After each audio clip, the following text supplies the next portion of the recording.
بسم اللہ الرحمن الرحیم۔ السلام علیکم۔ ہمارے وہ بہن بھائی جو شادی کی وجہ سے پریشان ہیں، اچھی جگہوں سے ان کا رشتہ نہیں آ رہا، ان کے لیے میں دوسرا وظیفہ بتا رہا ہوں۔ اس وظیفے پر کامل یقین اور ایمان کے ساتھ عمل کریں، اللہ تعالیٰ جلد از جلد انہیں کہیں نہ کہیں سے کوئی خوشخبری سنائے گا۔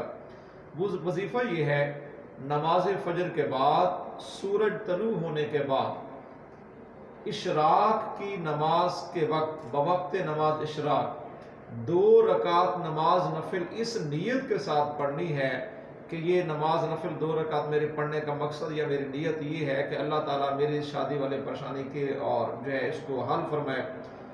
جب آپ 2 رکعت نماز نفل پڑھ لیں گے، سلام کے بعد 11 مرتبہ آپ نے درود شریف پڑھنا ہے، 11 مرتبہ شروع میں اور 11 مرتبہ آخر میں۔ درمیان میں آپ نے 100 مرتبہ یا لطیف اس کا ورد کرنا ہے، یعنی صبح کی نماز کے بعد، سورج طلوع ہونے کے بعد، اشراق کی نماز کے وقت 2 رکعت نماز نفل اسی نیت کے ساتھ پڑھیں، اور پھر سلام کے بعد 11 مرتبہ شروع میں اور 11 مرتبہ آخر میں درود شریف پڑھیں، اور درمیان میں یا لطیف 100 مرتبہ پڑھیں۔